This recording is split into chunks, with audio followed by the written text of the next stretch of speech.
Good evening, everyone, and welcome to another edition of Netters Network Thursday Things. For those of you who were over on Maria with Tiantelli's channel while we were doing Marilyn Monroe, I had some really bad internet problems. I kept trying to get back in, and at one point I was kind of in, but frozen, and I couldn't unmute, I couldn't talk, I couldn't do anything. So I'm glad the show was still very enjoyable. I love hearing all of that information about Marilyn Monroe. I just wish I could have contributed more to it. So things happen. So yeah, we started a little late today because I was just making sure my internet connection was actually working because I changed locations. I'm now in our studio, and I've got a hardwire to our internet, to our modem and router. So fingers crossed, everything stays. And Troy might be doing a little bit more talking than me tonight because I have a sore throat. Speaking of which, let me introduce my co-host for this evening. You know him as the love of my life, that guy at the end of the bar, Troy Pacelli. How you doing tonight, sweetie? And what are you sipping on? I'm doing great, thanks. I'm sipping on a diet cherry Coke, and yeah, it was a great stream this evening. I don't know if I mentioned or if Maria knows this, but I did a college thesis on Marilyn Monroe. In fact, I summed up in great detail the last day of her life. Have to see if I could still find that paper. I think I've got it upstairs somewhere. But anyway, yep. Yeah. In fact, Maria, if you're still here, I am going to be sending you a small package with something in it about Marilyn Monroe that actually I got from Troy. So you actually have to thank Troy for it. But he got some information. He put it on a disc for me. So I'm going to send that to you. I just got to get that into the mail. Okay. And yeah, Mr. Londell, I've been trying to troubleshoot this. And at this point, I don't think it's the household internet. I think it is her computer and its connection to the internet, whether it's because she even has problems with a hardwire connection. I think she's having either a modem issue or something. Yeah, if there's any computer peoples out there and can give me an idea what might be happening, because okay, here's the weird thing. Up in my office, so one floor up, my work computer works perfectly, no issues at all. My personal laptop, I have literally 2 feet away, and the internet is spotty. Like on the show tonight, I was up in my office for Maria's show, and it completely cut out. I don't understand that. And even when I come down to the studio and I'm hardwired in, my internet connection is usually sometimes a little slow. Right now, it seems to be okay, but it can get really slow where I'm waiting for a page to load, which I shouldn't. So any of you computer gurus out there can tell me, is it a setting on my laptop I need to change or something? Please let me know. Because this is making me crazy. We actually got the new modem and router partly because I figured, oh, okay, our internet, our old modem router are old. We just need to change them out. This should fix the problem. Now, it did for Troy. He's got super fast internet and all that. Me, I'm still struggling. So something with my laptop. So yeah, if any of y'all know anything about computers, please tell me what I need to do to fix this. Thank you. Maybe buy a new computer. Then I have to set everything up all over again. Well, it's an option. Yeah, that's true. And for those of you who have been following our saga of the broken pipe in the kitchen from our dishwasher. Don't say anything that will incriminate us. Yeah. The insurance company for the company contacted me, had me fill out a bunch of paperwork, basically listing everything that was damaged, and they're paying out in full. So I just got to give her my banking information, and I should see a deposit within the next couple of days. So thank you for all the well wishes and prayers and everything you guys are sending our way to take care of that. So yeah, there's been a lot going on. Before we bring in our guests, let us say hello to the chat. So I'm scrolling. Wow, I got a lot of people in my chat today. Yeah, that's the real reason that we have Curtis Selby on. He brings the guests so that you get good numbers. Hey, I'm happy for it. That's not true, but it is a secondary thought. Yes. And speaking of our guest, the link to his channel is pinned to the top of the chat. So if you're subbed, go back and double check you're still subbed. And if you're not subbed, please, show him some love.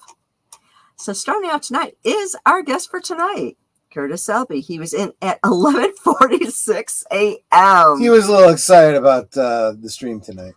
I think you guys are now competing to see who can get in the earliest and still have a comment show. And then, of course, Maria with Tea and Telly. Curtis Selby is her new taco cat because he's the newest subscriber to her channel, or not subscriber, member of her channel. So, yeah. Much love to me.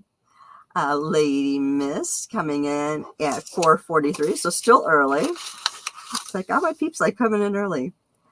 John, I'm not going to bother trying to pronounce your last name because I know I'm going to butcher it. Antonio. Saying hello. Yeah, I'll let Troy do it. And then, JPRPH1. I know those guys. Yeah. I think they're related. I think they look alike. Sci-Fi Mombi. Goodness, I haven't seen you in a while. Hello, sweetie. Big Al Presents saying hello and hoping we have a wonderful stream. I almost said scream. We're going to have a wonderful scream. FKHC 2005, also known as Tim. How you doing, sweetie? Connie Cleary, the bird lady of YouTube. Catch her on her other channel, Fluff Chick Productions. Scrolling. Oh, there's that netter person saying hello to that guy she likes, It's like that netter's on every single stream I'm on. Just a little. Mr. Landau's Groovy Movies. How you doing, sweetie? Deleted scenes with his salute. And you know something? I did not put a hi, sweetie, in my chat for him because I didn't see him. So let me do that real quick because I got to drop my hi, sweeties. Y'all know that. Okay, so that's done. Let's see. Did I miss anybody else? I'm still scrolling. Oh, there's that last call guy. He's on every stream I'm on too. Yeah, he just keeps showing up. Yeah, he must like us or something. Scrolling. Thought I saw somebody else pop in. Yes, Evelyn Hampton. How you doing, Admiral?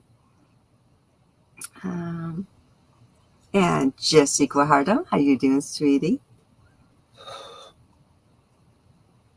When I first started going through all the names of who was here, Jessie was the last person I saw, so I'm just trying to see if there's anybody else that came in after Jessie. Yep, Geek Flag with Nate. I cannot talk. Geek Flag with Nate knows. Bonjour. And Enigma Severus. How you doing, sweetie? David Pensack. How you doing, sweetie? I got to put a couple of those hi, sweeties in my chat, too. Let's see. Actually, I got Enigma. Yes, my list just keeps scrolling. Sooner or later, I'll get to the bottom. Let's see. Okay, got to the bottom. So, welcome to everybody in my chat. My throat is a little sore, so Troy might do most of the talking. But I do want to welcome y'all here tonight. And, of course, I want to introduce our guest for tonight, returning guest, the tired midnight blogger, Curtis Selby. How you doing, sweetie? And what are you sipping on? Well, I'm afraid my sister might show up, so I can't admit what I'm sipping on. But officially, it's just water. Yeah. Yeah. It is just water. But like I'm always saying, hello, it is I, Curtis Selby, your tired midnight blogger, what blogs, in this case, on a much more talented channel. How are you doing? Well, I don't know about talented, but we'll do our best. We try to be fun. You're always fun, and I hope I'm growing, but I got some catching up to do, and there it is. That's one of the reasons why I like to come back on. I'm taking notes, Let's see. Okay. Header's throat is scratchy. Got it. There you go. Yeah, it's like I noticed this morning when I woke up, my throat was a little sore, and it seemed to have gotten better, probably because I wasn't doing a lot of talking. And then I started talking again, and so yeah, it's just a little sore. Makes perfect sense to me. Yeah. How the heck have you guys been? Oh, been doing well. Like I said for our update, that insurance company is paying out in full for all the water damage. Huzzah! Yeah, it was like the most bizarre thing. The guy was hooking up our dishwasher, went to turn off the faucet under the kitchen sink, and completely disconnected the pipe, so water went everywhere. It was like the equivalent of 2 bathtubs full of water just oh my gosh pouring down into our basement, and over a bunch of collectibles. Now, fortunately, I had some tarps over most of the collectibles, because when our original dishwasher, the reason it needed to be replaced, it started doing every once in a while an annoying little drip, just a couple of drips, but enough to be annoying. And so we were getting these small puddles. So I put tarps over to protect anything there until we can get the thing replaced. So then we're getting the new dishwasher, and we ended up actually getting one dishwasher that wasn't going to work for us because we discovered there's no heating element in it to dry the dishes. Oh, wonderful. So they had to come take that one, remove it, bring us one that did have a heating element in it, completely different brand too. And that's when he, dislocated the pipe, which caused the damage. But I had been thinking, after they took out the first new dishwasher, oh, maybe I should take off the tarps. I'm so glad I didn't, because something in the back of my brain was like, no, leave them, do not touch them. And so when all the water came down, a majority of the collectibles were protected because I still had the tarps up. Otherwise, they would have owed us a lot more thousands of dollars worth of money for all the damage. And the damage that we did get is because one of the, I'm going to loosely call him a technician, because I'm trying to be nice here and not swear. He's about 6 foot tall. I'm 5'4". I'm shorty. And I had a cloth wardrobe that I had one of the tarps over. And I said, can you tell me, is the tarp all the way to the back of the wardrobe so no water is going to get, under it? And he goes, yeah. But then I also had like a dowel sitting on top of it, because it kept sliding, because silky things like to slide. Right on. And he picked up the dowel, puts it aside. I'm like, why did you do that? Put it back. He get in a fit of pique. The guy threw the dowel. Oh my god! So it's at the back of the wardrobe, but it also kind of like caught under the tarp, making the tarp kind of flip over. So all the water that was on top went underneath. And then it went into the cloth wardrobe and all over everything that was in there, which was a bunch of comic books and collectible card game cards. Oh my gosh! Yeah. Oh my gosh! But please tell me this. Please tell me this wasn't Maytag. Our original one was a Maytag. The second one was an LG, and this one, I can't remember what this one is, but it's not a Maytag now. Because it would break my heart for the Maytag repairman to not be so lonely. Oh no! He was not a Maytag. This was the problem. He was an independent contractor. And fortunately, Troy had a majority of his comic books in plastic, with the backboards and all that. Mm-hmm. So even though the boxes got soaked, the comics did not. There was only like a handful that got I'll tell soaked. you what, I don't think most people, if you don't collect comics on a regular basis, realize these long boxes are freaking expensive. They're worth more than a lot of my comics. Yeah, exactly. The long box, one of the long boxes, for the box and the lid is $10.99. The short box is $6.99. I actually went online and I was looking to find long boxes and short boxes to replace cheaper. Mm-hmm. I found one place. So anybody that that's into comic books and wants to know where to get some cheaper long boxes. There's yeah. Yeah, there's a place called guardhouseholders.com. I'll put a link in the chat. I'm getting no stitches.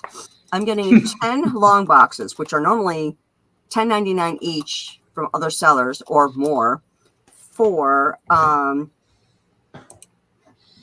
excuse me. On this site, it would be $95.50, but it's 10% off everything on their site right now. So it's going to be, was it 85? Yeah, 85.50, I think is what comes to. And free shipping.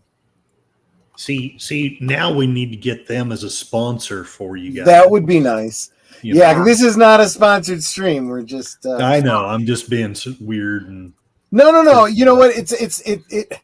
People joke about it, but the reality is that YouTube gets a little funny if they think you're actually sponsored. That is true. It's absolutely not the case. We're just talking about someone we did business with and we liked. YouTube be good to us. This was only for educational purposes. In fact, was it 2?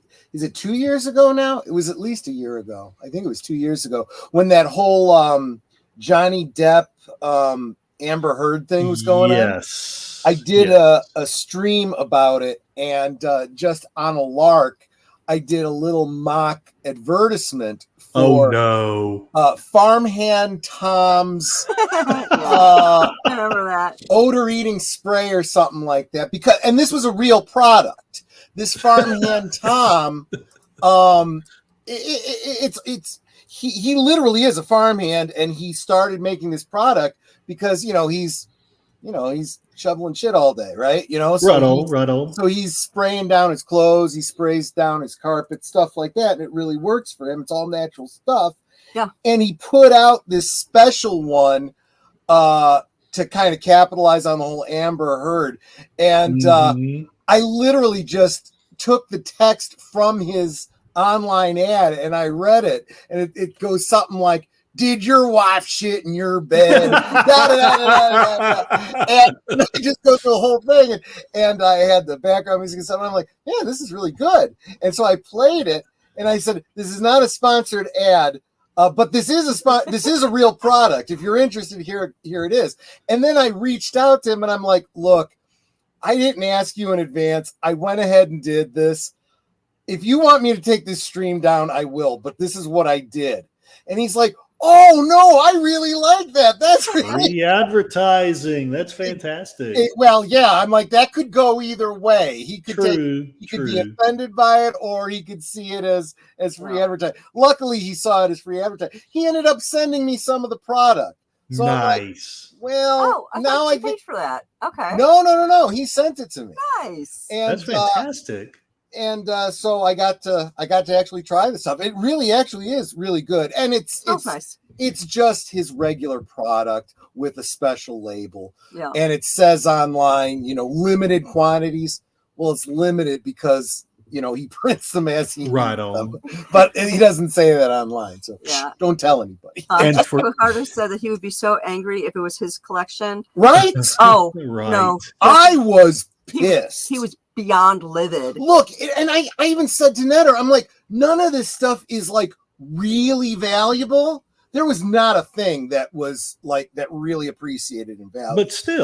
But it was the time, and I have enough damn projects. I did not want to have to go through all of my comics and all of my Star Wars customizable card game cards to say these are all the ones, and now we've got to find out what they're worth, And so I was just pissed. And I said to her, because we still had to have some work done, I said, you better tell them if they send that guy, he is not leaving my house under his own power. Yeah. So they better not send him. I told his boss straight, I was like, he is not allowed anywhere in, on, or around my house. My husband will kill him. Oh, and it wasn't just that stupidity. I actually, I don't know if maybe Netter said it and I was commenting to somebody, but as he walked out the door, he slammed open the screen door, and they have those hydraulics springs on it, bent that thing. Now we got to replace that too.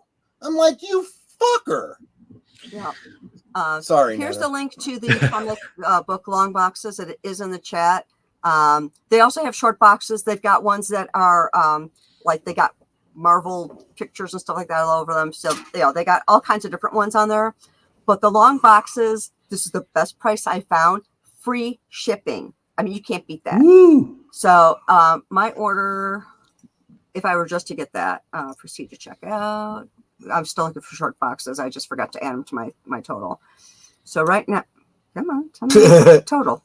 Where's my total? Your computer is not happy.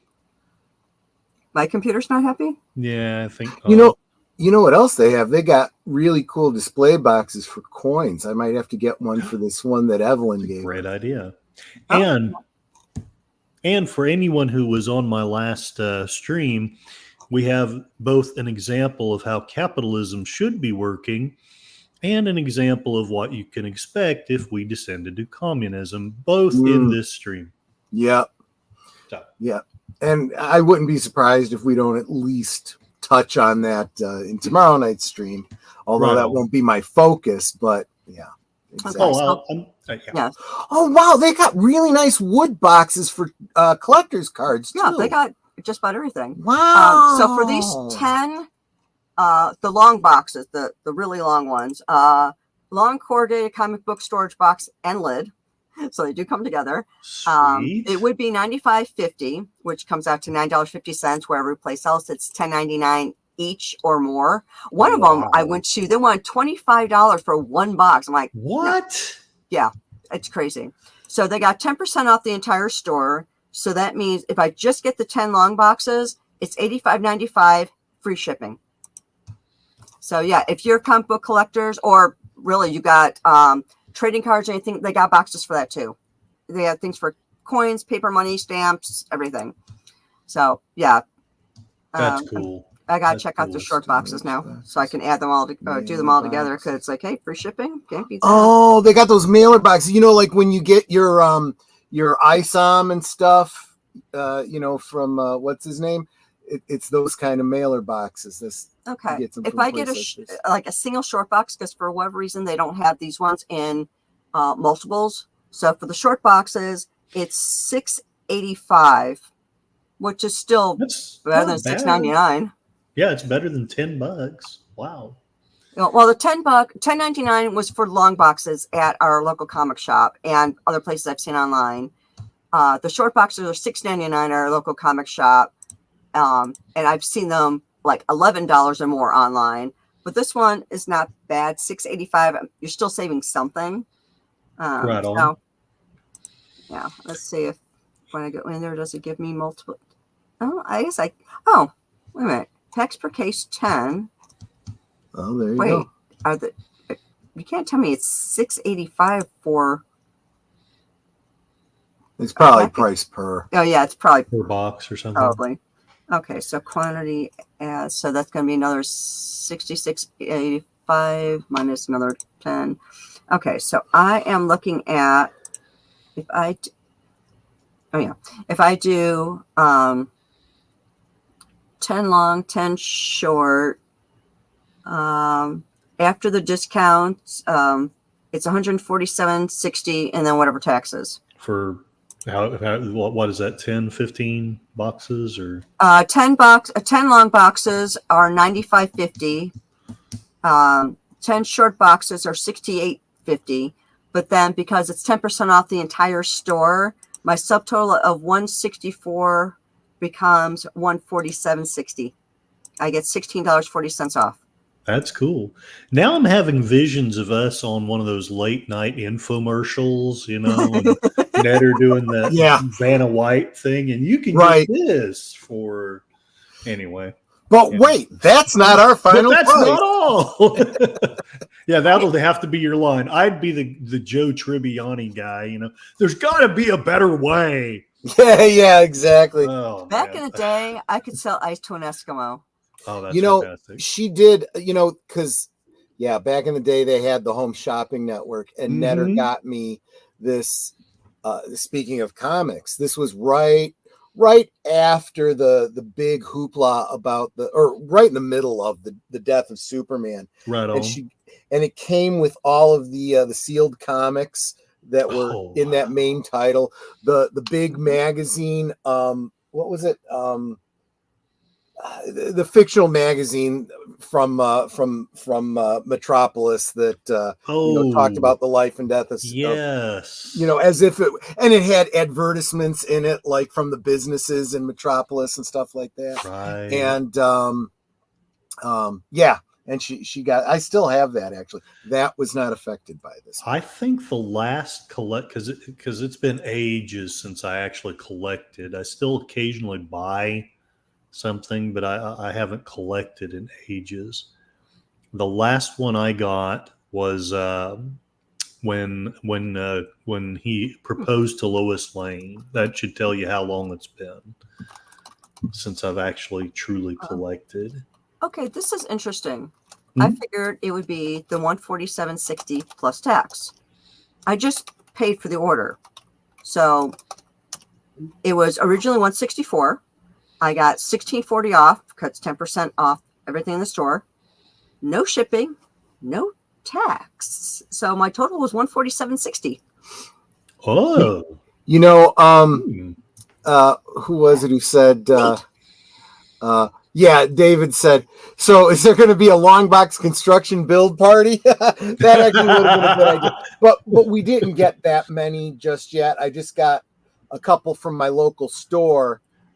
Because I wanted to get going on these. And we got 2 long boxes, 2 short boxes from our local store. I just got you 10 each of more, which I should be probably getting within like next week. That should be quite enough. And we don't have to put them all together. So whatever we don't need right now, we put aside until you get more more comics. Needed at least a couple so I could start sorting things into them and just feel secure, because these boxes are, water damaged, or if not, the lids are destroyed. So think about it. You know how it is. You can't really store a long box that doesn't have a lid on it, because you cannot put another box on top of it. No. It'll crush the sides and the comics. So now what's interesting is with all the comic boxes we got, they're literally sitting right there next to me. Because we had to pull them out of our unfinished side of the basement and put them in the finished side so that, got them away from any wet. I've got 1 short box that belongs to me. All the rest are all her Badgers. And it's literally the Badger comic. Every single Badger comic. Yeah, she's got the complete I hunted those suckers down. Netter does look like a redhead under this light, doesn't she? She does. Yeah. Kind of copper colored. Yeah. She's really a blonde, but it's. I've got some like orangish yellow tinted lights in here, so that's why they're. I like it. Mine is kind of like my light. It's like right here. You can see it on my hand. Yeah. So it's kind of that peachish color, and because otherwise, let's see, I'm getting really, really pale. It's like sharp, and this one at least makes me look like I'm not dead. Because see, like that one's super bright. That one's a little bit less. Why do you think I'm always using an icon? Right. That's fantastic. And hello, Jesse Green, an aged boomer. Hey, boomer. Hey, Jesse. And you may have been in here before, but I see one who they call Tim. Yes. Yeah. FKHC 2005. Also known as Tim. Tim. Let's see. Tim is saying that magazine is called Playboy, Hustler, and Penthouse. Okay. I actually have some old comics from way back in the day when I was a kid, but they're in a big plastic bin nowhere near where the water was. But now that I've got boxes coming, I'm going to have to pull those out and store them properly. But I've got like the old Vampirellas and stuff. Those really big nice. Ones. Yeah. That's fantastic. Back from I'm a 60s kid. So, back when I was a kid, my mom had this lady that worked with her. She would buy all these different comics and all different types of genres. So I would have Archie and Jughead. I would have like sci-fi ones. I'd have vampires. I mean, I'd have all these weird comics. And when she finished them, well, she asked my mom, she's like, you got kids at home, right? Here, bring this for your kids. So my mom would give it to me because my older sisters and brother weren't interested. They're 4 years and above higher than me, and they didn't care for them. So I read them all, and I kept them since I was a kid. That's fantastic. Yeah. The oldest comic that I have, I was not a 60s kid, I was a 70s kid, but my brother-in-law, my sister's husband, before he died, he was a huge Flash fan. He would have loved this TV series if he'd lived long enough to see it, that was out here a while back. But he got me for one of my birthdays the very first appearance of the Reverse Flash. And that's the oldest one and probably the most impressive thing that I own as far as a comic. I want to say that's from 1963. Wow. So, yeah, it's pretty special to me. I've just gotten to the point where, because like I was just going through, and nothing against my regular comic book guy, but he's got my pull, but sometimes he misses some, and then I have to have Netter. Can you go online, see if you can find this one, that one I'm missing an issue? Well, I only got about half of the issues of Batman 89. Oh, okay. And I was like, I really want this. And then I saw that it was already out in, what do you call it? The trade paperback. Gotcha. And I'm like, you know what? I just ordered it. I'm like, fuck it. I don't need the individual comics. Okay. I understand. Ricardo said, Troy, I have a small historical library of books. Some are hard to find, comic books and trading cards. Cool. Yeah. And then the next thing I saw was defense deck, sound off. I want to make sure it didn't yeet you. Oh, I deleted you yeeting my chat. no. Yeah. I've done that. I did that before. I went to you hit the button on the three buttons on the side, and there's go to the channel. You can, but report and remove are right underneath that. So if I wanted to I obviously wouldn't have to, but if you were the new guy here and I wanted to go subscribe to your channel, I would go and click on go to channel, and then I could subscribe to you. But if I hit the wrong button, I could remove you, and it'd be like, no, and then your time, it's like, damn it. Yeah. There's a weird fellow that had shown up in my chat a couple of times. He's shown up in deleted scenes too, and big. And the last time he got into, I was actually, I want to say I was on somebody else's channel, but I was streaming, being allowed to stream to my own channel. And Troy's like, you got to get rid of this guy. And I went there, and this guy is saying stuff like he pooped his pants because the show was so great. It's like, yeah, delete the comment, put the timeout for 24 hours. I haven't seen him since, but it's like, who is this guy? The first time he did, it's like, okay, that's kind of weird, funny, kind of ignored it. But now he does it all the time. So it's like, okay, yeah, no. Well, that's like Troy and I were talking about a totally different situation that we probably don't even need to bring up necessarily, but there's so much weird stuff that goes on that sometimes it can be fairly innocent. And when someone comes in and is actually nice, you're like, keep an eye on that one. This person's being too nice. Yeah, exactly. And I know that's probably not great, and Nate is saying that my brother-in-law would have loved the first 3 seasons, which I agree. The 4th season, I probably liked it a little better than Nate did, but it did fall off, in my opinion, quite a bit after that 3rd season. Okay, I must be missing some context here. Sashi just arrived. Welcome, Sashi. He says, and greetings, Curtis Selby. It is I, the alleged harbinger of the Vietnamese. Sashi! I'm sorry. No, go ahead. I must be missing something here. Sashi, okay, so here's the deal. I was randomly checking out my analytics, right? Why I don't know. I just sometimes I get a little Sometimes OCD you about do, stuff. Yeah. And it turned out that for a while the second biggest nationality to sub to me or to watch me was Vietnamese. Huh. And so I left a little community thing, and I think it was Joseph was saying, "Oh my gosh, it's the Vietnamese effect. We can call it the Sashi effect," which of course Sashi's not Vietnamese. Right, exactly. That's why I was trying to figure out what that meant. So that's what that is. I Okay. evidently have a fair amount of Vietnamese people, which is Well, cool. You know, it's in the Pacific Islands area. I'm not complaining. It's just I'm trying to figure out, how do I entertain them and Yeah, so on. So you know, I mean, like Pops went through a big period where he had a lot of people from India, subscribing and stuff, but he knew exactly what that was. He was covering like RRR and a bunch of other Indian films. Oh, that's cool. So he knew that just and he was saying, you got to see these movies. You should talk about it. Really help your channel grow. I'm like, I'm not going to go out of my way to find other topics just to chase the algorithm. I'm going to talk about what I'm talking about. But yeah, sometimes you have no idea what it is you're talking about that's actually caught someone's.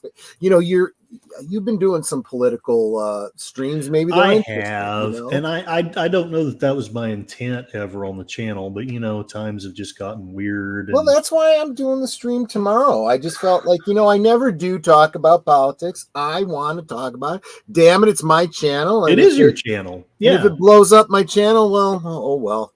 Yeah. Well, Nate says, I don't have a lot of subscribers on my old channel, but when I check my analytics, the majority of people who've subscribed to my channel are from Alaska. Yeah, interesting. North to Alaska. Russia's on. Okay, now I gotta check my analytics. No, she's checking her YouTube Studio. I used to have a channel called, I still have it, but I'm no longer able to get into it. Oh. Like very recently, because until very recently, I could always get into it. Sure. But I had one called Pose Hotel, and I was a lot more. Basically, that one was almost exclusively poetry and books, like book reviews and stuff. But I didn't get much success on that one. I finally went a little bit crazy, and right before he passed away, I pretended like I was interviewing Sean Connery, and then I never posted to it again. But here a while back, I thought I'd look into it and see what the heck is anything going on with that. I can't get back into it, so I don't know. Let's see. I have 1,421 subscribers. Woo woo! 2,272 public watch hours. I'm getting there slowly. I'm getting to 3,000. Let me see. Where do I go to find out where most people's are from? It's like an analytics tab on the left-hand side. I see analytics. Audience, maybe? Yeah. So if you go to your dashboard, in the middle of the screen, it says Channel Analytics. Go to Channel Analytics. And then up at the top, it says Overview, Content, and Audience. Okay. Audience is what you want. Okay. And then if you scroll down a ways, at least I thought I was just looking at it. It was literally just here.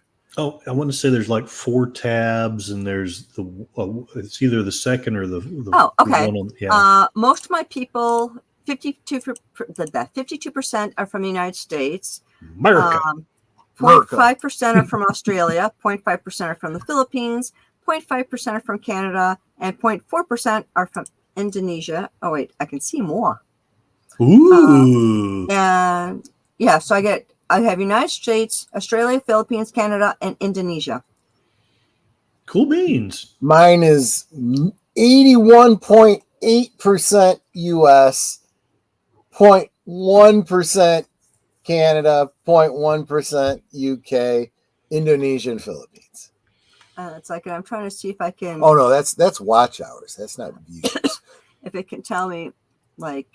I'm going to pretend like watch hours don't exist for a minute. Right. It's like, okay, you're telling me geography is United States, but I want to know where in the United States. Well, but I kind of expected the majority would be from the U.S., For whatever reason, it's only telling me Illinois. And I know I don't have that many watchers from Illinois. All right. So 48% of mine are from the United States. 21.1% are from Vietnam. Ooh. I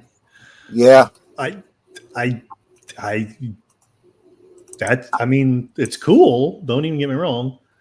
2.7 are from India. 1.6 are from Russia. I guess it's all that communism I talk about. And 1.5% are from the United Kingdom. It's probably 5 people that Roger Anthony Athay has sent my way. But so Tim is suggesting North to Alaska and one other John Wayne movie for a Monday night. Jesse Guajardo said, my subscribers are 100% from Troy and Ned are subscribers.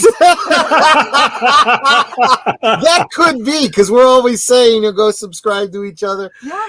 And people are going, I don't even put out any content. Don't worry about it. Just stay connected. If they ever do, you're already connected. I'm pretty sure. Yeah. Deflex says, I have your channel running on my desktop almost 24/7. Thank you. Yeah. You are awesome. Trying to get those watch hours. Well, we're trying to get you. I don't know that I have her up there for 24/7, but nearly every night I'll start a loop and so have it running that night. I've done that for channels too, where I'll run it and just play endlessly their videos, even though I've seen them already.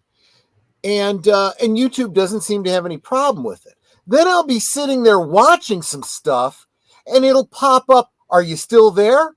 No. Yes, I'm still here. You Right. don't ask me when I'm not here, but when I'm here, you stop my video and ask me. And part Exactly. of my plan is once I become monetized, that's when I'm going to have Tom Conco come back on.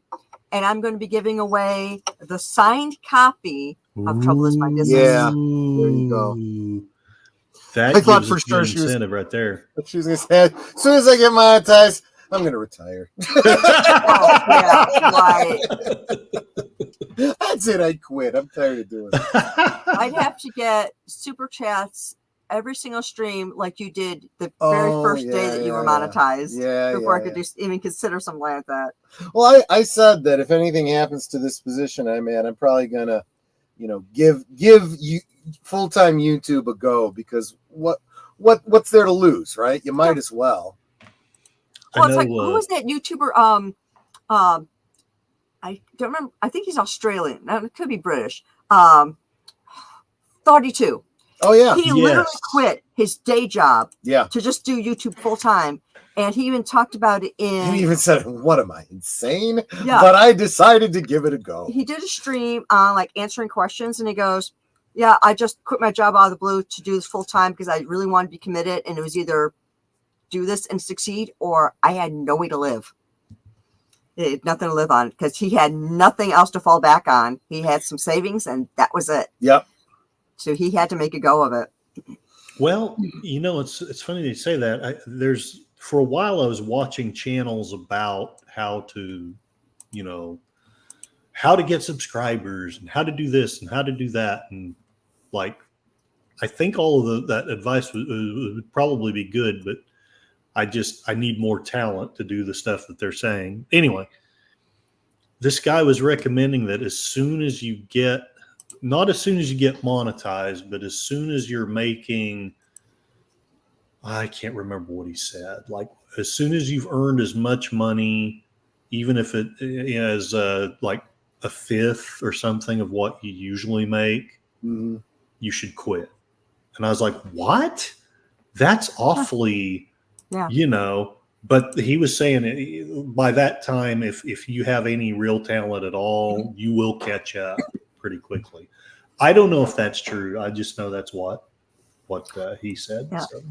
And Tim, I actually have thought about doing film segments where I'm cooking like my favorite cookies, or like making my go-to cough drops and stuff like that. But I have to get one of those small stoves that you could put like on a tabletop so that I can actually have a camera in front of me, because there's no place for me to put my camera to cook on the stove. So I have to do a different setup so you can actually see what I'm doing rather than me trying to do really weird camera angles and then you're not really seeing much of anything. But I have thought about it.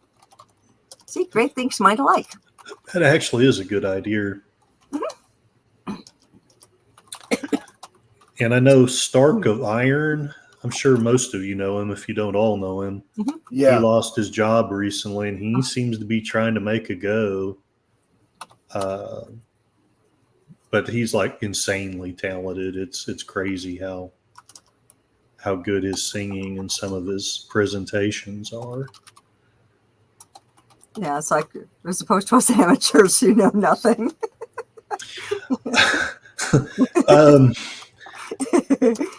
One of the reasons why I do sometimes look in the analytics is, my son, he was autistic, and he was insanely fond of Stampy Cat. If you've ever heard of that channel, it's that one I don't know. Yeah. Okay. He Stampy Cat was this guy. He would do Minecraft videos, and his avatar was a cat. And the guy had like 4 years ago, he had 6 million subscribers. I mean, it was crazy. Wow. Evidently, when he first started out, he was just doing regular gaming, and he wasn't doing very well. And then one day, he was looking into his analytics, and his analytics told him that like 2/3 of his subs were kids. And he was like, well, heck, there's nothing that I'm doing that is great for kids. So he just changed his whole show, and he just made this kid-friendly thing and just wrote little stories for kids. And Stampy Cat was like this really cool kid, character. And the kids just ate it up, and then the parents just ate it up. And so now he's living happily ever after. And well, that's nice. Oh yeah, I thought it was really cool, but yeah, my analytics though tell me I need to figure out what the Vietnamese want. So, well, it's like I had gotten a bunch of like Philippine and all that, right on. People from India and all that. When I changed my avatar from what I called my artsy one, so wait, let me see if I still have it in here. So when artsy. I had, let's see, edit auto, yeah. Stuck, yeah. So from this one, oh yeah, to that one, yeah. When I changed my avatar, I suddenly got a bunch of guys from India and like the Philippines wanting to sub to they all sub to my channel, and apparently I still have them because I still got a whole bunch of peeps. Well, there you go. Yeah. See, Troy, you knew what you were doing when you married her. Yes, I did. I have not made many good choices. I think I used up all my smarts on jumping on that decision. Yeah. Well, frankly, that's probably one of the best things you can use all your smarts on. Yes. Honestly. I didn't do what I normally do. Usually at the beginning of the stream, I will look to see how many subs my guest has and then see how many we get them during the stream. Do you know how many you started off with, Curtis? I have no idea. 600 something. We have 610 right now. So I don't know if you got any new ones tonight. So I would like everyone to right click on the link at the top of the chat. If you are already sub, just double check that you're still sub. And if you're not sub, why not? Why not? It's free to you. It's free. But it helps out our guests so very much. Really and I'm always willing to listen to you guys. Just let me know what you want me to talk about. And it may take me a while, but I'll get to it. Yeah. Talk about what you want. And if most people are like me, if I see that I got a new sub and it actually tells me who it is, I sub back. Yes. So this way, it's like hugs. I love giving hugs. And way back in the day, Troy and I used to be in the Kingdom Kids for our church. Oh, nice. One shy little boy that just didn't really want to interact with anyone and all this. So it's like, I went up to him one day and said, hey, you know what? I collect hugs. And he just kind of looked at me kind of curious. I said, and did you know that when you collect a hug, you're giving one too? And he suddenly looked like, really? Like, this is the most fantastic thing. So I was like, can I collect a hug from you so I can give you one back? And so he gave me a hug. So, of course, I'm hugging him back. And then he started going around to the other kids, giving them hugs, too. So it got out of a shell. Oh, so that's cool. I'm like that with subs. You give me a sub. If YouTube tells me who subbed, I sub back. Yeah, I know some people, it doesn't tell you who subbed. So, sorry, there's nothing I can do about those ones. But if you drop me a note and say, hey, I subbed to you and I don't see you listed, I'll still go to your channel then and sub to you, and so that you get that sub, because it's like, PJ always says, together we grow. Exactly. And this is what Thursday Things is about. I'm trying to help other channels grow. I mean, I've had big YouTubers on here. Yeah, I've noticed. It's awesome. But it's like, even they can use new subscribers, Exactly. Every little bit helps. And I had a thought and it died of loneliness. What was I going to say? Sorry. I died of loneliness because I only have one at a time. Basically. Oh man. So I don't often watch Family Guy. Nothing against it. I just for whatever reason, it's not as good as it used to be. Don't get on. It's not. But one of my friends was saying that there was this scene where he had a brain cell in his mind, and he was digging up a book, and he dropped his glasses and broke them, and gave the classic line from Twilight Zone. There was finally time. There was finally time. And that's how I feel about my poor brain cells anymore. Okay. In the chat, there's some comments. You should do Klingon poetry. He should. Troy, you're saying to Tim, you think there'd be interest in that? He said he thinks that I should do videos of just reading public domain books. Oh, okay. In Klingon? Well, yeah, I actually have a number of them that I could do in Klingon. But I had seriously considered, and I mean, the only thing that's kept me from doing it is there's a ton of other people that have already done this. Yeah. But Mary Shelley's Frankenstein and that Bram would be Stoker's fun. Dracula. Yes. I remember reading those and I just fell in love with the language. Yes. I mean, yes, it's English, I know, but I mean, it's just the vocabulary. The Victorians knew how to speak. Yes. We've lost that.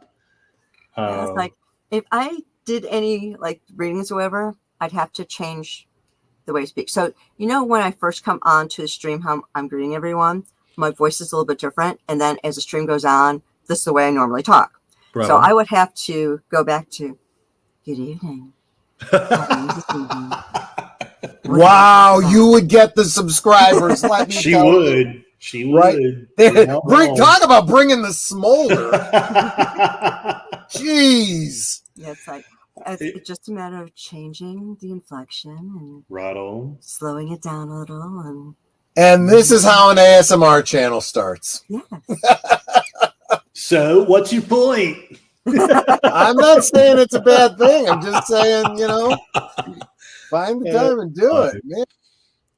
I do like to read online. It's just for some reason that doesn't get nearly as many views as me saying a bunch of pointless crap about politics. Right? I don't know. But I do. I actually, I've done some posts about, like I did a post here a while back about in memoriam and stuff. And I just, I love reading stuff. I'm weird. Jesse stopped watching Family Guy, Cleveland Show, and American Dad, mainly due to protests towards Adult Swim. Okay. I like Tim. Press 6 to chat with Netter now. Yeah. Holy crap. Yeah, I get that. I might have to take over Wednesdays and do the ASMR challenge. Just there you go. Reading poetry. There you go. You guys may have noticed Netter has, in the time that she's been doing the YouTube thing, oftentimes, she'll say, yeah, I'm losing my voice. She's got a very sensitive voice and she loses her voice very, very easily. And there have been times where she's gotten a sore throat or whatever, and she gets that really husky Kathleen Turner voice, and it's like, you know, I'm not bad. I'm just yes, exactly. You know, Depends it's not a bug; it's a feature. If you press 66, you get Netter talking to Netter. So. Yeah, there you go. It's like it's a fine line though, because when I started losing my voice, it can either be sultry Kathleen Turner or it could be Mickey Mouse. Right. Well, yeah, there's that, and Netter once in her peak of busyness said, "I just wish I could clone myself." I said, "Yeah, me too. We'd never leave the house." Well, anyway, I don't understand. Yeah, no. I'm just teasing. Everything's pure to the pure-hearted, right? Oh yeah, I used to be pure-hearted. Those were such good days. I've been told that I was. I don't remember that time, but I guess there was a time. But yeah, so we've kind of done a lot of chit-chatting about, and actually I think this was on point anyway for the night, because we've been talking about the nitty-gritty, the behind the scenes of YouTubing and growing a channel and so on and so forth. But the one question that I was looking to get out tonight, you've been on before with us. We talked about it when you were first starting out and whatnot. And you've actually done quite a bit with your channel since last we talked to you. So what have you been doing that's a little bit different that people probably know? I mean, I don't know that I'm doing much of anything really different. I just more. I'm trying to do more. I'm trying to be more consistent. I'm trying to stay on niche. One of the things that I do when I look at my analytics, and I had someone actually make fun of me. I won't say their name, but anyway, I look at what YouTube says people are looking up to find me, and then I make my topic based off of that, and then what I'll do is I'll go into YouTube and I'll search that topic, and then I find the video that has the most views for that search. Mm-hmm. And I don't necessarily steal their title, but I will take their title and use that as a thing to craft my new one. Huh? I think that has helped a lot. The one thing I wish I could figure out is thumbnails, because I think I'm doing better, but I think I could really do a lot better if I knew a little bit more how to craft a good thumbnail. But that's the only, besides just consistency, that's the only thing I've really got as far as doing anything different. Is I put quite a bit of thought into the title, and then I'm also trying to do at least a little bit better as far as preparing what I say. I'm still not anywhere close to where I need to be on that, but I try to have, like as a rule of thumb, I try not to have more than 7 talking points, but I try to have at least 3. And I try to make sure that they kind of flow into each other. But that's really it. I'm not doing anything super magic or super special. I try to be a little bit better every stream. I try to listen to my audience and mostly figure out what the heck they want to be talking about, and what they suggest that I should learn. And I know I have notes right in front of me now, and I need to look this up and that up. And I do it all the time. So she says cats and nearly naked women for thumbnails.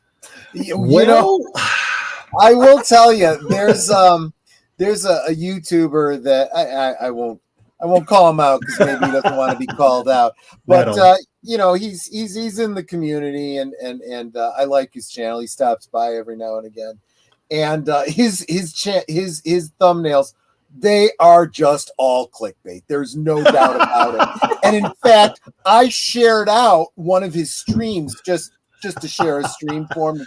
It was a celebratory stream. You know, I don't remember if it was how many videos he'd done or how many subscribers he got, and something celebratory. So I shared it out on Twitter, and it got a warning on it because of his thumbnail. I'm like, son of a gun. Yeah. Well, we got at least 3 more subscribers for you, Curtis. Hey, huzzah! Thank you. Thank you so much. That's why I say go back and double check that you're still sub, because I've gone to a couple of different channels where, you know, like, because I'm looking to see how many subs I have, and I know I had been subbed to them, and it's like, wait a minute, why am I not subbed anymore? So I have to resub. And that happened with, I guess, I don't think it was the last one. I think it was the one before, where I'm like, you know, can we get some subs here? And I'm looking, I'm refreshing the screen, and I'm like, wait a minute, why are you saying I'm not subbed? So I subbed and gave him an extra one there. That's happened to me a couple of times since I've been on this community. Troy has been unsubscribed from, was it Retro Blessing, like 3 times? Oh, and for crying out loud, I'm a member of the channel. Yeah. It's like, how do you do that? What the heck? Hi, John Paradise. How are you doing? It's like I'm literally giving him money every month, and you unsubscribe me? Well, of course, I'm also on his Patreon, so I always see the videos before they go live on YouTube anyway. So I literally could go for a long period of time not getting notifications on YouTube because I've already seen the videos on Patreon. You know what I mean? YouTube's mad at you for watching them on Patreon instead. Well, screw them. Well, I know John is new to my channel because I've never seen him before here, so welcome. If you wouldn't mind right-clicking on the link at the top of the chat, it's for our guest tonight, Curtis Selby, the Tired Midnight Blogger, and give him a sub. That would be fantastic. Thank you very much. Remember, a sub costs you nothing. They're all free. But the impact it has on the people you subscribe to is immeasurable. It helps their channels to grow. And when their channels grow, they can give you better content. Like me and Troy, it's like he's monetized now. I'm not yet. And every super chat, super sticker, when you buy him or me a drink, that money is actually going back into the channel. So when you buy us a drink, you're actually buying us. Well, yeah, I did get my Malibu rum last time. Exactly. But you know, that money is pretty much going right back into the channel to get us better equipment, better lighting, better everything, so we can give you better content. Because we know right now we got a crappy setup because it's just what we had at the time that we started doing our channels. And now that we're actually getting some funding, we can improve upon that. And we're doing that all for you. Because these aren't our channels. These are your channels. These are for you to enjoy. So anytime that you subscribe to us, to our guests, to the members of the chat, you are helping their channels to grow so that we can all give better content to our viewers. And just as an example, I have just subscribed to John Paradise. I am his first subscriber. So I didn't get there fast enough. I win.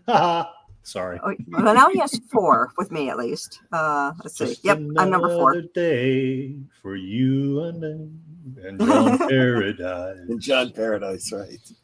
Actually, Paradise is the nickname that Troy used to give me when we were dating. Oh, very nice. Troy, you're smooth. I'm going to start taking notes, you know. Call her Paradise. Got it.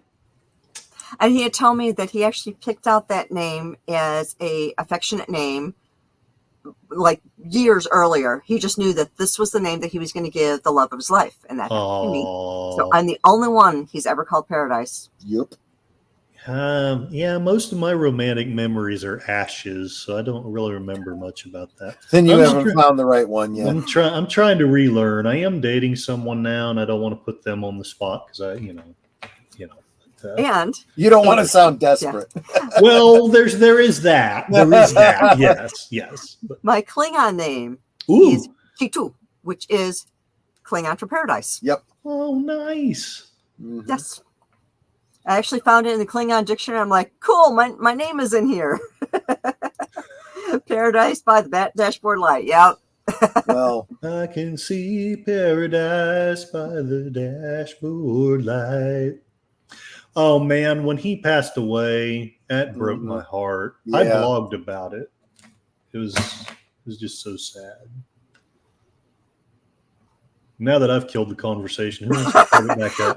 I was just looking to see what people were putting in the chat, different comments and stuff. And Tim says, I said member. I'm surprised. Yeah, right.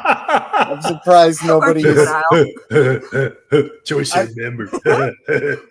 I'm surprised with all the paradise. Nobody's brought up paved paradise, put up a parking lot, which actually just oh my sounds gosh! cool. Oh, I lost the opportunity. Yep. This is why I hang Almost out with Paradise. Oh, good song. Oh, yeah, there's another one. Oh, nice. We're looking on heaven's door.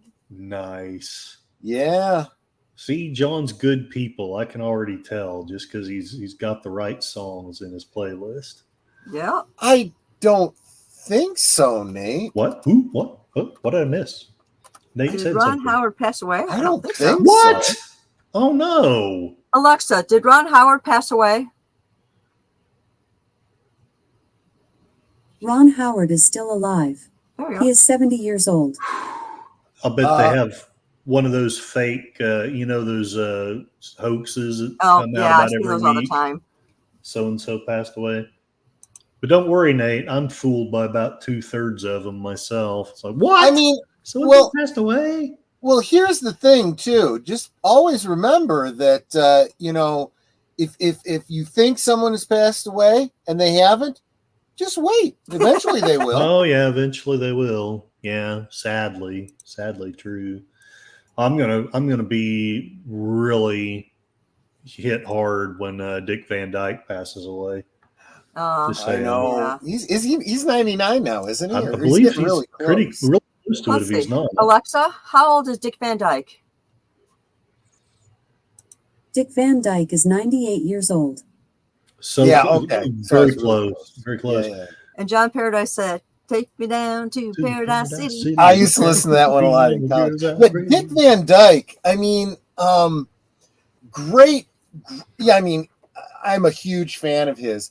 But I think his original name was much more zippy. Penis Van Lesbian. Well, there you go. Why would you change that name? It's like, I know. Oh my gosh. That's a brilliant name. Best name ever. Okay, that's perfect for my shirt. Penis Be Van- yourself. There's no one better. There you go. There you go. Somebody had said something I was going to respond to, and now Be yourself, unless you can be Batman. Always be Batman. always Yeah. dress for the job you want. So let's all dress as Batman. Dress as Batman. I actually have another shirt that says, always be yourself, unless you could be a dragon. Then always be a dragon, because Yeah. I love dragons. Yeah. That's beautiful. This is, I don't know how well you can see, I got to put it in front of me because I'm pale. This is a dragon that I 3D printed. Yeah. That It's actually an incense holder. yeah, you That's put the so incense here in its cool. nose, and so it has smoke coming out. Fantastic.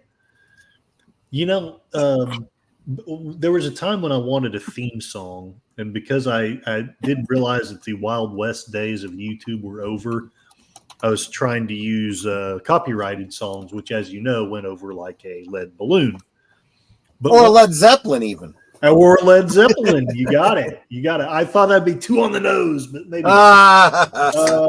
But one of the songs that I wanted that I was thinking about was Meatloaf's "Life Is a Lemon" and "I Want My Money Back." I always thought that would be so cool for a theme song to a podcast. Like Oh, and yes, 20, I do have a 30 mini seconds. fridge right here next to me. Yes. That's fantastic. I Isn't it? have It's literally right here. So here's the door. I have a bunch of books. That's it. Okay. The only dragon statue that Sashi has is a McFarlane one. Those are, yeah, I know the ones he's talking about. Those are actually really cool. And Nate's saying it's an incense holder for when you and Troy are puffing the magic dragon. Yeah, right. Exactly. Puff the magic dragon, live by the sea. We were just literally just talking about that song the other day. Netta was saying, I'm still convinced it has to do with weed. I'm like, yeah, I mean, Puff the Magic Dragon, Little Jackie Paper, kind of makes sense, right? But I was a kid when the cartoon came out, and I just can't get past it. I'm still like, no, it's just a little child's thing. And Burgess Meredith's voice will always be, Puff the Magic Dragon. Correct. Little Johnny Paper. Troy's never heard of Johnny Maestro and the Brooklyn Bridge, according to Jesse. I don't remember. I may do. It's not coming to my mind right off the top of my head. I don't think I know them. Somehow we've gotten off on music, but that's just for me. I'm good with it. What you really need is Sky with Diamonds. Yeah, it's another drug reference. So, trying to get back on track. What do you have coming up, or that you're working on? Do you have any projects in the works? You would ask that. Well, yes, I would. Like I said, I'm trying to be more consistent. I didn't do anything because I basically wanted to save my energy and stuff. Because the Tired Midnight Blogger is referencing to. I have chronic fatigue syndrome. I don't like to talk about it much, but it's a thing, and I always have to focus my efforts, or it gets not great really fast. But I do intend probably this Saturday, but I haven't figured out a time. Like I said, I'm trying to be more consistent, but I haven't quite gotten to being consistent. But I'm going to be researching some of these things, like Hollow Demaro, Walter Durante. Basically, people were saying I need to research more of these people who are talking about communism, because that's a cheerful topic. So I'll probably research those things and give some kind of a talk about that. And I'm just trying to make sure that I'm trying to get more concrete, but either on Sundays or Mondays, and then on either Tuesdays or Wednesdays, and then either on Friday or Saturday, I try to do something. And but that's about as much as I've gotten. And then I'm off and on with you guys on the other side of midnight. I love that. It's really not smart of me because of the aforementioned chronic fatigue, but at the same time, it's like it's just too dang cool to hang out with you guys. I just can't help it. And yes, Nate says I'm a filthy communist. That's right. Is there any other kind? Okay. Jessica Hara said, Troy, whenever I hear someone say Puff the Magic Dragon, I think of the AC-47 with 2 miniguns that fire 1,000 rounds of. Yeah, exactly right. Exactly right. But there it is. Curtis is always doing serious discussions until I enter the chat. Then I bring the chaos. Yes, that's okay. That's absolutely fine. You lighten the mood, and oddly enough, once he shows up and the mood lightens, that's when everybody shows up. It's like there'll be 2 people, and then there's Sashi, and then there's 20 people, or whatever. I don't want to exaggerate, but a fair amount of people. Well, I think it's because we're Central Time, and so it's like when we talk about our channels, it's like 9 Central, 10 Eastern. So it could be people from earlier times, like California's 2 hours behind us, and now they're off work or whatever, and they're like, okay, let me go check out the channels that I like, and get in the stream. So yeah, right on. And Tim is tired because he actually does his job. Yeah, a fair point. It's definitely a fair point. Jesse says Sashi brings the fun in. I don't know. Sometimes I think about doing something more tongue-in-cheek, but it seems like the few times I've done that, nobody ever shows up. so I don't know. But I'm definitely always open to ideas. I know I'm trying to sucker JPRPH1 into doing a duo with me one of these days about poetry.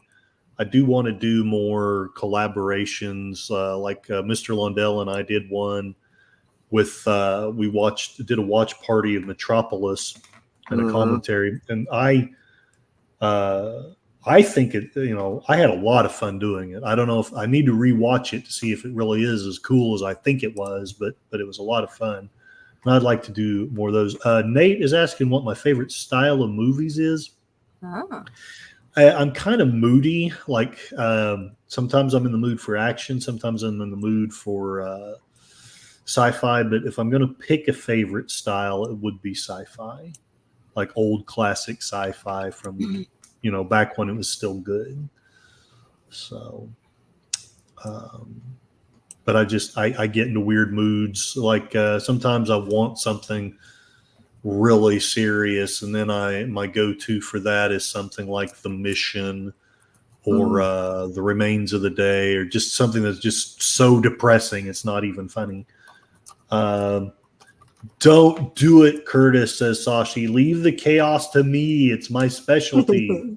I will. And you're good at it too. I will defer to your expertise. So, what is your favorite type of film? I guess a favorite genre. I would say sci-fi. I would say sci-fi Sure. fantasy. Again, I have moods like sometimes I want action. Sometimes very rarely I might want a rom-com or something. I might want a cartoon, but the go-to tends to be your classic science fiction, your stuff like the old Star Wars. I try to think and nothing happens. Like a lot of your old 50s stuff. I really love the War of the Worlds. I really love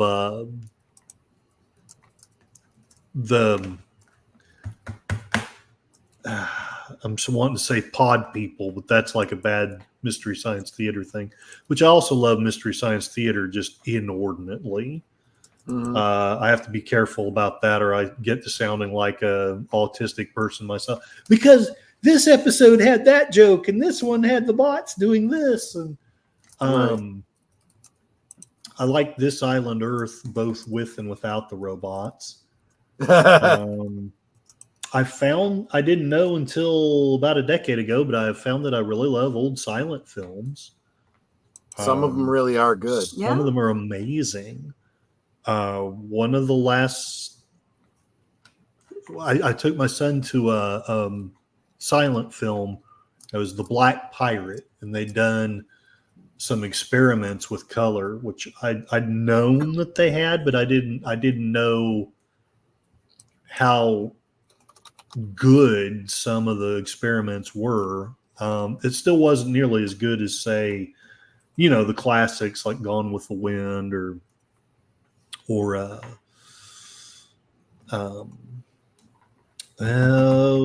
Wizard of Oz, but it was amazing to me the shots that had color. They weren't like horrible and hideous like I expected them to be.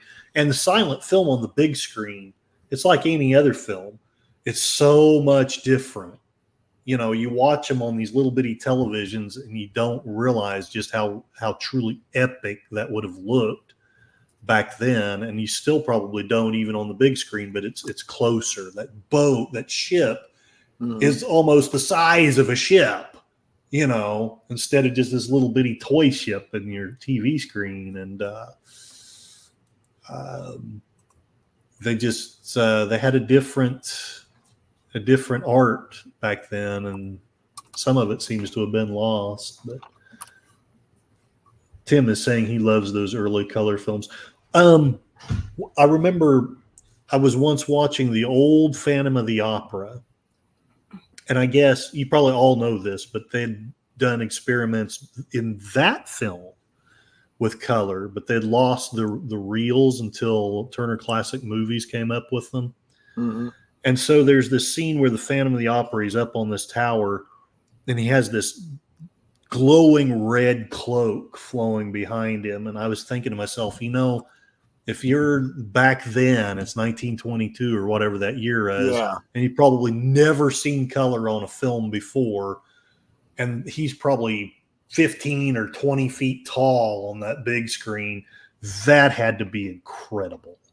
Yeah. You know, it Yeah, doesn't do it exactly. justice on these smaller screens. But The Day the Earth Stood Still, Jesse Green's talking. Yeah, that was a great one. And I love Sashi's those talking about classic old films. exactly. Sashi's talking about anime, and while I haven't gotten deep into anime, the little bit that I've watched, I really enjoy. Like I profoundly love. I know it's cheesy, but I profoundly love the Fist of the North Star. I don't think I know that one. What's it It's about? Post-apocalyptic. Basically, there's a nuclear war, and most of society is wiped out. But you've got survivors, kind of like in a Mad Max kind of world. But then there's a subplot, but it's like very much an important subplot where this martial arts school has survived. And I watched this before I ever had gotten into a martial art, and I'm glad I did, because I think I would have laughed at it when I was studying it. But the premise of this martial art is called Fist of the North Star, and there are these pressure points on the body, and it's like Dim Mak, if you've heard of that. You punch someone there, and like they explode internally, and it's really deadly and horrible. But what I enjoyed about it was this was when I was young, and I was very much romantic, and the big main plot was at the very beginning, right after the nuclear apocalypse. The main character has the love of his life basically kidnapped from him. His brother or another person in the dojo is also in love with her. And even though Ken, who's the main character, has the skills, he's not ruthless. And so he goes into the fight, he goes into it pulling his punches. And so the bad guy wins. Like right off the bat, the movie starts with the bad guy winning. And he's left for dead. And then he basically walks through this. He recovers, and he walks through this post-apocalyptic world, just looking, trying to find the love of his life. And in the meanwhile, he gets in all these really badass. There it is. I had a cuss word. These really badass adventures, and he shows that he's the great big hero. And then you get into the final conflict, and I won't spoil it, but it went very differently than what I was used to as a romantic kid, but yet it wasn't one of those despairing, like, it wasn't like, oh yeah, he's just dead. It ends with hope, but it also ends with, frankly, the good guy loses. I'm like, wow. That was the very first movie that I'd ever seen that was like that actually worked. Usually when something like that happens, I'm totally turned off by it. Anyway, there it is. Now you know all about Fist of the North Star. Go and tell the masses what a wonderful thing it is. Nate's saying that if you want anime that will make you cry, watch Graveyard of the Fireflies. I have not seen that. Sounds interesting. And Robotech, which, believe it or not, I haven't seen. So anyway, I guess what I'm trying to say is, while I've not watched much anime, as you can see, I'm very enthused about the little bit that I have seen. Okay. There it is. So watch cartoons where people punch each other and explode, and you will be happy. The only anime I am really familiar with is Dragon Ball Z. Is that considered to be anime? Oh, there goes the voice. It is. Yeah. So yeah, I used to watch Dragon Ball Z, and then it got to a point where the storyline just diverged so much that I'm like, yeah, it's not the same anymore. I'm not finding it interesting, and I stopped watching it. I understand that. I haven't seen Dragon Ball Z. Well, I've seen the earlier stuff was all kind of fun and entertaining and all that. And then it made this weird divergence, at least I thought it was. And it stopped making sense. Not that it really made a lot of sense to begin with. right. Yeah, it's like they just lost me. So it's like, yeah, okay, I'm done. Right. No, I understand. Hello, Stark of Iron. Hey, Stark of Iron. Yes, I'm losing my voice.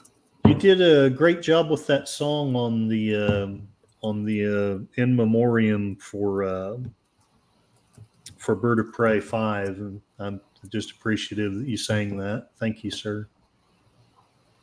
Stark of Iron is drunk. I can respect that. And good evening, Matt Cheatwood. I've been rambling about anime. Which something H. Boomer likes. He likes anime. Sashi says he remembered watching Gundam, which I haven't seen that yet. War in the Pocket when I was younger. It was very different from the cartoons I was used to. Yeah, I think that's why I love the Fist of the North Star so much. It was there weren't many cartoons I'd seen as a kid that reminded me of it. It was just adult enough that I could deal with it, but not so much that I was disgusted or appalled. Graveyard of the Fireflies is about two orphans, a brother and younger sister in Japan during World War II. You'll keep saying to yourself, it's only a cartoon, it's only a cartoon. I remember my mom telling me stories when she was a little girl and having to walk around with a gas mask at all times in case. Yeah. Because she grew up in England. She's in Lancashire. And so now my accent's going to come out. Yeah. So yes, my mom was a Lancashire. So all growing up, all the kids had to carry gas masks with them to and from school, and some of them worked in the factories after school, so they'd have to have their gas mask there as well. Right. And just in case, because there was a war on. There was a war on. Yep. It was the Blitz. I don't know that he still does because he has dementia now, but my dad, until he had his dementia, he was a little kid during World War II, but he did remember it quite distinctly. Frankly, he never really got over Pearl Harbor. Never did. And I'm not going to hop up and down about it here, but he never got over that. Jessica Hardo says, Mobile Suits Gundam 0080 War in the Pocket will make you cry. I rarely give. We were watching. What was it? We were watching something on Deleted Scenes channel, I think. Or maybe no. I know it wasn't Deleted Scenes. It was Mr. Londell's Groovy Movies, and everyone was giving this movie a 10, and it was a great movie. Although I can't remember now what it was.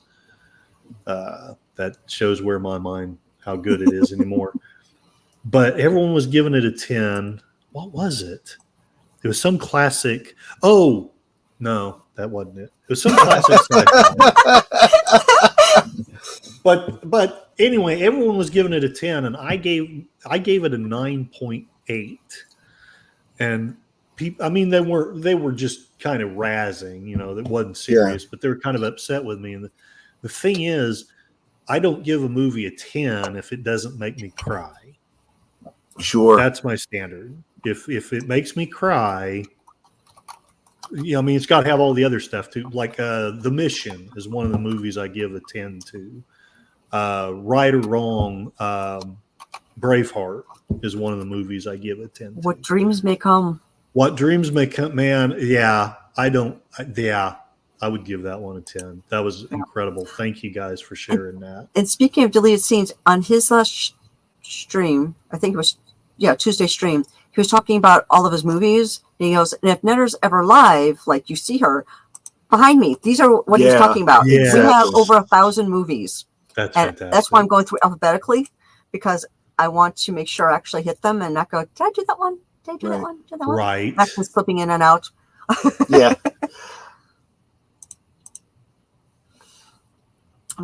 Yeah, we have a lot of movies. We still need to go through and get rid of the ones that we're never going to watch. Right. I pretty much inherited. And we got to check for the green room. And we got to check for the Warner Brothers rot too, apparently. Yeah. Well, I think yeah. I'm going to put together a box of really bad movies and send them to Big Al to review. Yes, that's exactly what you should do with them. I want to see Weird Al. I'm always doing that. I'm sorry, Big Al. I do respect the heck out of you. I think it's still appropriate though. I think it's I love the guy though, and I love Weird Al too. I mean, yep. But I would like to see him do a review of Space Chief. 100%. Tim says he's glad his grandparents are not alive to see all this. Yeah. They grew up in the 30s. My grandfathers both fought in World War II. Would be, you know, some of the farmers that lived, you know, it wasn't that long ago that they were still alive. They were badasses, you know, even into their 60s and 70s. And I'm not saying they were hateful or judgmental or whatever it is that patriotic people evidently are, according to certain people, but they loved this country and they'd bled and fought, and their best friends had died for it. I talk about this way too much, but one of the things my dad did was I don't really remember celebrating Memorial Day, but I know my parents did. But one day, you know, they made sure to take me and decorated the graves of our, you know, great grandparents and so on. And then he took me by a rock that was in a park that had the names of all the men who had died in World War II printed on it. And I mean, I was a kid, so I may be exaggerating this memory, but I think there were nearly as many names on that rock as there were people living in the town at the time. And I never forget that there's a crud ton of little towns nobody even thinks about, never recovered from that war. Never have. Likely, possibly never will. They just lost too many men. The closest thing I've ever heard of anyone actually talking about it was the movie Majestic with Jim Carrey. I don't know if you remember, but that was what had happened there. It was a small town in California that lost nearly all of their men to World War II. And they were just, you know, they were so happy that Jim Carrey had come back from it. And if memory serves, it turned out he wasn't actually that guy. He just looked like that guy. Yeah. And it was a big dramatic thing. And so many people I talked to hated that movie, but I loved it because that completely resonates with me, is seeing what happened. And now I look at our country and I'm like, why did they do it? Why did they bother? What was the point? And I guess that's why I talk so much about politics. Oh, you want to get into politics? You and Troy just need to get together on your own, because No, I understand, and I don't mean to. You know, I probably get too strong about it. I don't mean to alienate anybody. I realize that even people who vote or believe differently than I do, mostly they're just doing the best they can, and they're just going off of the information that they're given. But Nate has to turn in early. Have a good night, sir. Appreciate you for listening to my ramblings. And Spark of Iron, I just followed you on Twitter, so you should be able to DM me. Yep. My motto. Hey, Darth Plato, thank you for showing up. I need to learn Latin Cogito ergo blogo. I'm not sure if I know the blogo probably refers to blogging. the thinking man's blog. Is that what it means? I'm not sure. Somebody please let me know because I don't know Latin. I wish I did. Oh, Troy, you were an altar boy.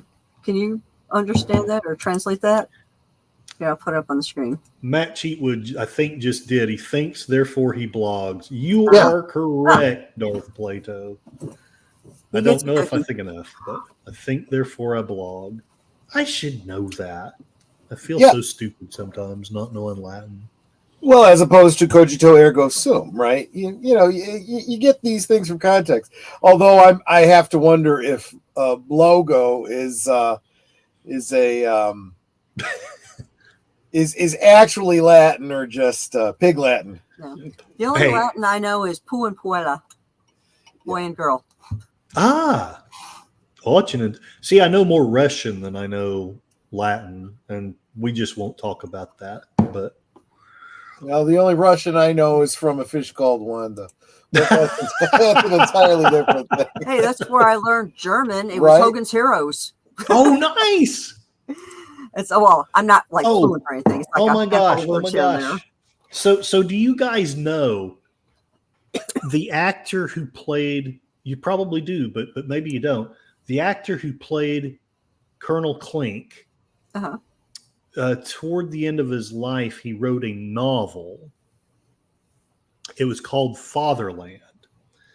And it's an alternate history novel wherein we never entered World War II.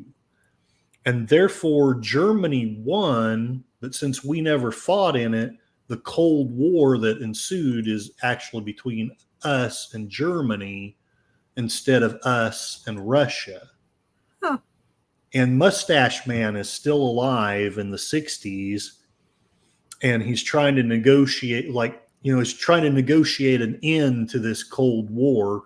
Rutger Hauer plays in the movie that they did of it, and he is an SS trooper who is investigating a bunch of murders of basically old zanies that had worked with Mustache Man. They're just mysteriously being murdered. I think it's so fascinating. It's so fascinating. Tim says, the only Russian I know is a friend of mine whose life I saved when she was pregnant with their son. Long story. Yeah. Hey, sometimes you might want to tell it, Yeah. Hey, feel free. And Sashi knew I was a Russian agent. Tovarish. I'll tell you something, and we'll get political tomorrow night. But when Russia is the place you go to in order to have freedom of speech, there's a problem. A problem. And for those that have joined us later, if you wouldn't mind right-clicking on the link at the top of the chat, going over to Curtis's channel and double check to see if you're still subbed if you thought you were subbed before, and if you're not subbed, then please drop a sub and thank you. Show our guests the love. Remember, a sub does not cost you anything, but it is immeasurable. And what happens when you do that for our guests, for us, for the members of the chat, when you sub to them, it really helps our channels to grow. And I've been saying it a lot lately that even for Troy's monetized, so when you're dropping super chats and super stickers and all that, it helps us to make our channels better for you. And that's what our channels are about. Our channels are about you. They're for you. So a sub doesn't cost you anything. Give them a sub, show the love and help his channel to grow. Thank you very much. And Jesse's back. Hey, Jesse. Welcome back. Dreams were your ticket out. Yeah, we're old. What? Hey, take it back. Well, why do you think I have a photo from the 1800s? I mean, heck. Darth Plato, U.S. or no U.S.? I doubt the Third Reich would survive the USSR. I don't know, but yeah, that would have been that was just a meat grinder. Mm-hmm. Darth Plato says karaoke begins now. Yeah, exactly. Well, there will be plenty of karaoke this weekend, I'm sure. Okay, Tim Indeed. Sweet. He says Netter's only 39 years old. Wait, you're that old, Netter? What? Yeah. Well, I usually say I used to say I was 21 with a few years experience. Right And I on. figured that was too young. So now I say I'm 27 with a few years experience. Yeah. That makes all the difference. Well, now I'm not just legal. I'm a little bit older than legal. Fair Right enough. on. I actually got carded once. We were in a grocery store and they were doing wine, and it was like those little tiny cups. And Troy wasn't with me, and I left my ID either at home or in the car. And I was like, oh, and I went to go, take one to try. She goes, "You don't look old enough. I need to see an ID." I'm like, "Oh, honey," and I told her how old it was. She goes, "You don't look like it. You can't have one." I'm like, "Okay." So then he came around and I was like, "Do you want to try some of this wine or whatever it was?" So he picks up one, takes a sip, hands it to me so I can take a sip. And she's like, "You can't give that to her. She's not old enough."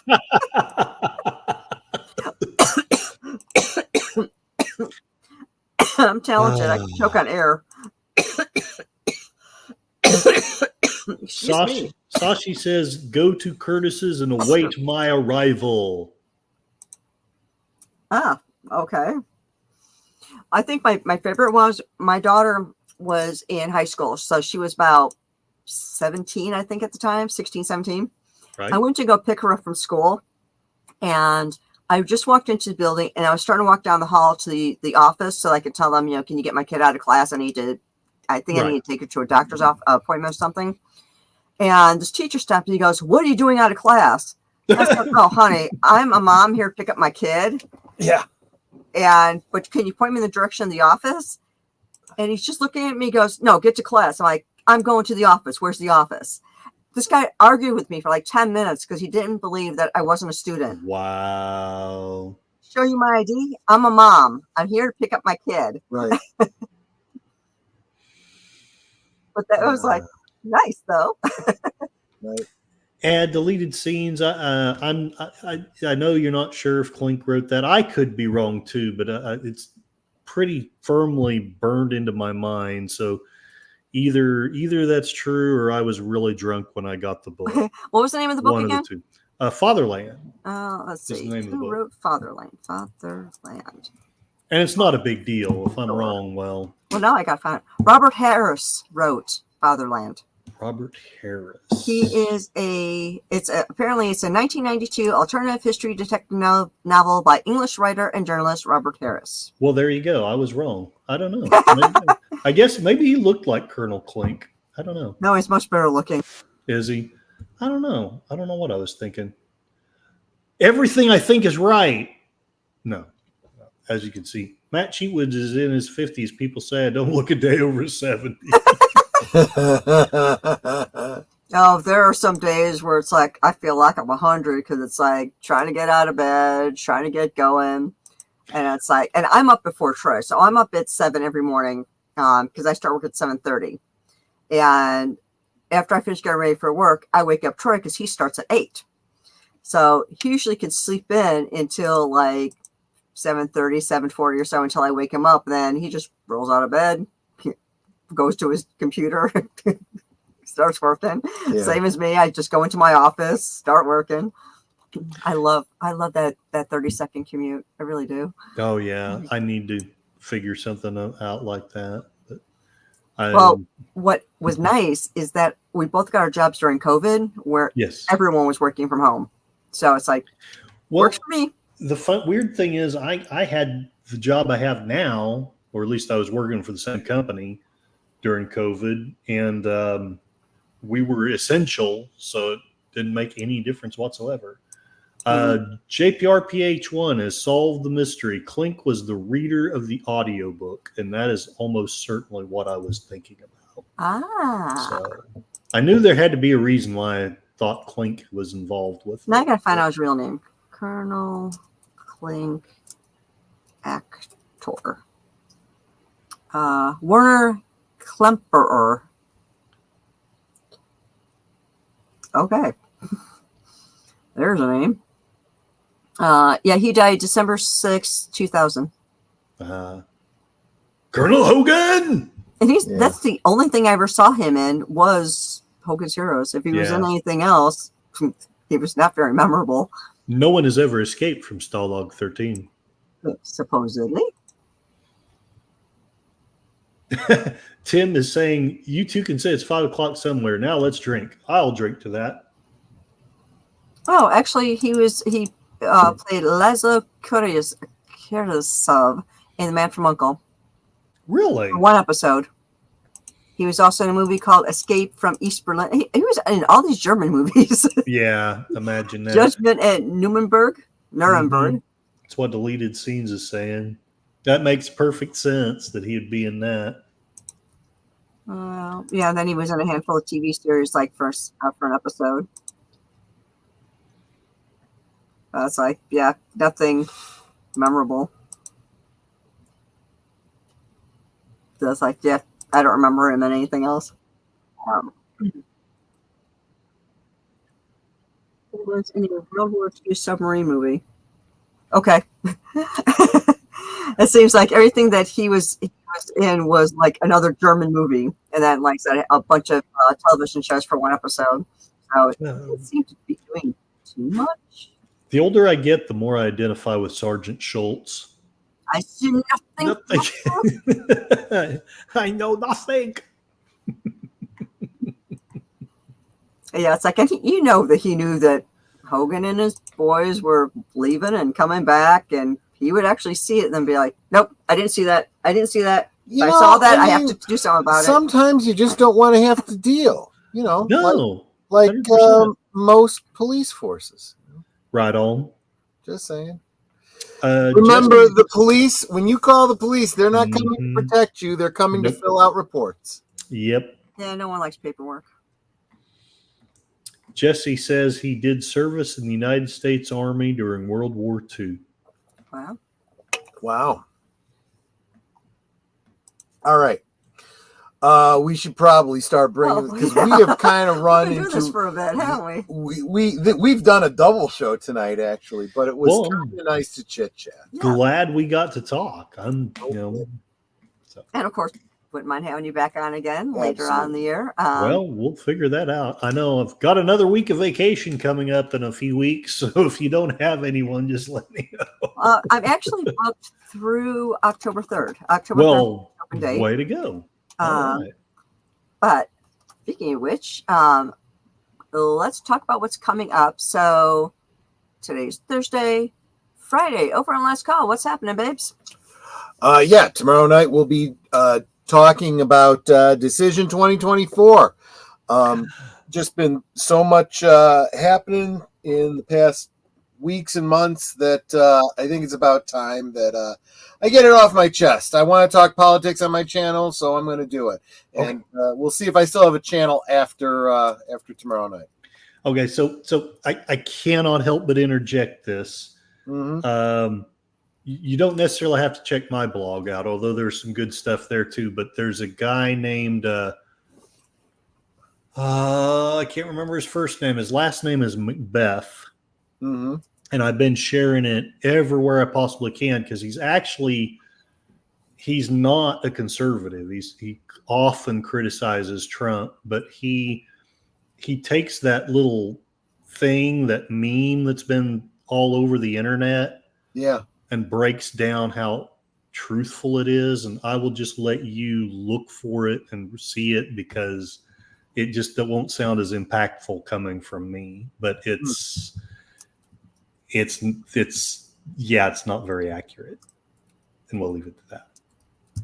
So, Matt Cheatwood, Macbeth is an intelligence analyst. So he basically breaks down the graphic. He breaks down each point, and he lets you know where it is accurate, which is not often, but there are places where it is and where it's not. So. Yeah. Okay. Ryan Macbeth. That's his name. Thank you, Matt. Ryan Macbeth. Okay. Sorry. No No. worries. That's Friday. Saturday over on my channel. And why is my computer acting weird? No, I don't want to do that. So Saturday over on my channel, the movie that we will be watching over on Retro Cinema will be Drop Dead Fred. So we're going to have a lot of fun with that one. Gosh, I haven't seen that one in years. It's going to be a lot of fun though. So that's Saturday. And of course, in there's deleted scenes all the time. Yes. Saturday, Sunday. And actually, right after this stream, oh, wait, can I do that? I could do the send over thing. Hold on, I got too many things going on here. Right after the stream, you can go to deleted scenes for weekend update. And I got to figure out how to do. I have to do that in YouTube, right, honey? Not on StreamYard. Yes. Edit video. I'm going to see if I can do the. Let me see if I can figure out how it's done. It's going to be customization, redirect, add. Yes. Deleted. And well, you want the specific video. Yes. So I know. I'm doing that. I am going to put it in the private chat for you. There you go. And then you can just send everyone over there when we're done here. Sorry to hold up your stream there, deleted scenes. It went longer than usual. I'm like, where's my private chat? Yeah, but we were having fun. Let's see if this works. Oh, there it is. Okay. Save. Then if you stay right here after the stream ends, you'll get the redirect over to Deleted's channel. Yep. Cool. Okay, so that's Sunday. Sunday evening will be Geeky Geezers on H Boomer's channel with, of course, Troy Kelly, the guy over there. He's actually 4 feet in front of me, so that's why I'm pointing that way. And let's see. Monday, what are we going to see on Last Call Monday Night the Movies? Yeah, let me I forgot. Gotta take a look at my calendar. Oh yes. We will be having an action hero double feature with Cliffhanger and Last Action Hero. Both from the same year. That's starting at 8 Central, 9 Eastern over on my channel. I think I've seen one of those. I think I've seen Last Action Hero, but I don't think I've seen the other one. Cliffhanger? I've definitely seen Cliffhanger. Okay, so it's new to me. Yay. Yep. That's always fun. So that's Monday. Tuesday, we are over on Deleted Scenes channel with another episode of Twin Peaks over on Spark 121. Mm-hmm. Just gets weirder from here. It's weird from here. And then bring it back around to next week, and it helps if I got the right thing up. My special guest right here over on Thursday Things will be Mr. Lundell's Groovy Movie. Woo-hoo. So I'm looking forward to having him on as a guest. I always look forward to having all my guests on, so I say that for everybody. Right. Because all my guests are unique and they're all fun, and so I love having each and every one of them. Got to be unique if you're listening to us. Yeah. I also want to reiterate: please right click on the link at the top of the chat. Make sure that you're still subbed if you've subbed before to Curtis, and if you haven't subbed before, why not? It's free. It doesn't cost you anything. But it is so encouraging, and it's immeasurable to our guests. Yep. So thank you. If you would do that, I know we had gotten 3 new subs. Maybe 2 more. Woo. There's round numbers, so to speak. I like it. So yeah, it'd be great if we can get at least 2 more in there. the week in review. So, Curtis, any final words? I won't give quite all the long spiel that I usually give, but I will at least give the very last part of it. Just know that you are not going crazy. You're going sane in a world gone mad. Oh. True. And Troy Deleted Scenes wants to know if you still want him on that show. Oh, yes, absolutely. I'm going to have to add you to the thumbnail too. Yes. Okay. Troy, any final words? Nope. Just want to thank everybody for coming and indulging us in our chitty chattiness. Just hanging out with us. You guys are just so much fun. Super appreciate you guys. It's I a love lot this of fun. community. Yeah. It's like, and of course, even though I've been kind of saying it throughout the night, please make sure that you are subbed to every member of the panel as well as every member of the chat. And if you think you're sub, please go back and double check you're still sub because YouTube. And with that said, y'all know what I always say. We can talk amongst ourselves, and that's all well good and fun. But it's so much more fun when you guys are joining us in the chat and you're dropping your comments, questions, trivia, being goofy, whatever it may be. And it doesn't feel like we're separated by miles or continents in some cases. Hi, Sashi. Yeah. It feels like we're all hanging out in the same room, enjoying each other's company and having a great time. And you guys, you know you're not just our friends. You are our family. And I'm not just saying that to say that. You are our family. We love you guys, and we appreciate you so very much. You can be anywhere right now, and you're here, and that's so encouraging. And I'm reminding you to stay here so you get redirected to deleted scenes after this stream ends. But you know, you guys, you're always encouraging. I love to see you guys in each of our streams. Just every time I see your names popping up, it's like, there's my family. I love seeing that. So thank you for being here. Thank you for being a part of our family. Thank you for encouraging us so very much. Until next time, good night. God bless.